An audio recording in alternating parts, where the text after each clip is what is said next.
Hello student, welcome back to my channel Shalini Hindi classes.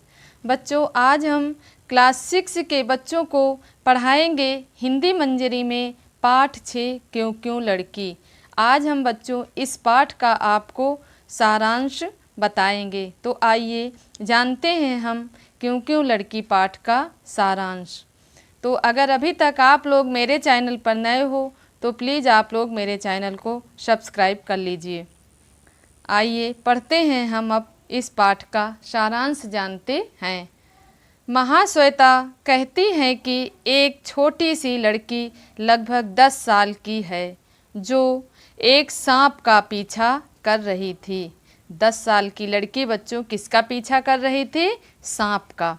मैं उसे पकड़कर ऑफिस के पास तक लाई। वहाँ उसकी माँ खीरी बैठी थी। मैंने उससे कहा, थोड़ा आराम कर लो। क्यों? मोइना ने सिर हिलाया। बाबूजी की बकरियां कौन घर लाएगा? और लकड़ी लाना, पानी लाना, चिड़िया पकड़ने का फंदा लगाना, ये सब काम कौन करेगा? खीरी ने कहा, बाबूजी ने जो चावल भेजा है उसके लिए उन्हें धन्यवाद कहना। क्यों? क्यों दूँ धन्यवाद? वो क्या कहती है? क्यों क्यों दूँ धन्यवाद उन्हें? उनकी गौशाला धोती हूँ, हजारों काम करती हूँ, तो क्या वे मुझे धन्यवाद देते हैं? मोइना अपने काम पर भाग गई। खीरी सिर हिलाती रह गई। विचार करने लगी, ऐसा बच्चा कभी नहीं देखा। बस हमेशा कहती रहती है क्यों क्यों। गांव के पोस्ट मास्टर ने तो क्यों क्यों लड़की उसका नाम ही रख दिया।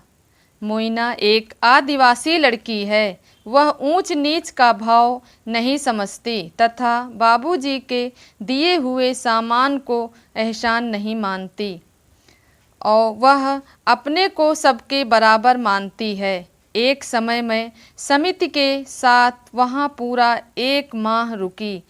एक सुबह मोइना ने घोषणा की कि वह समिति वाली झोपड़ी में मेरे साथ रहेगी। खीरी के मना करने पर भी वह झोपड़ी में रहने के लिए चली जाती है। समिति की शिक्षिका मालती बोनाल ने मुझसे कहा कि उसकी क्यों क्यों सुनते सुनते परेशान हो जाओगी। एक दिन उसने मुझसे कहा कि मुझे बाबूजी की बकरियां क्यों चरानी पड़ती हैं, मछलियां बोल क्यों नहीं पाती हैं, तारे सूरज से बड़े क्यों हैं तो छोटे क्यों दिखाई देते हैं, और तुम रात में सोने से पहले किताबें क्यों पढ़ती हो। इस पर मैंने उससे कहा कि जिससे मैं तुम्हारे क्यों का जवाब दे सकूं। इस बार मोइना चुप रही और अपना काम समाप्त करके मुझसे कहा कि मैं भी पढ़ना सीखूंगी। किसने कहा?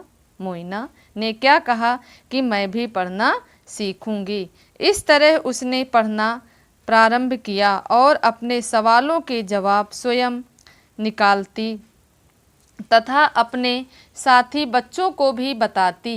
एक बार वह अपनी छोटी बहन और बड़े भाई को बता रही थी कि एक पेड़ काटो तो 2 पेड़ लगाओ, खाने से पहले हाथ धो लो। जानते हो क्यों?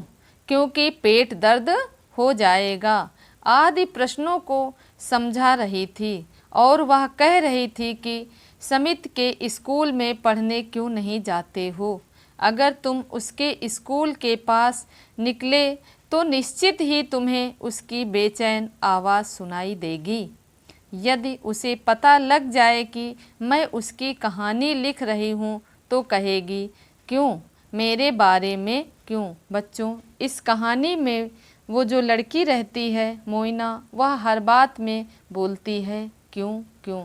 और इस पाठ से यह शिक्षा मिलती है कि हमें काम से घबराना नहीं चाहिए। अगर हम काम से घबरा गए तो हम कभी आगे नहीं बढ़ सकेंगे। तो आज का यह वीडियो आपको कैसा लगा?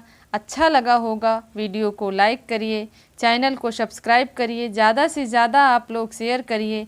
मिलते हैं हम अपने अगले वीडियो में अपने नए टॉपिक के साथ।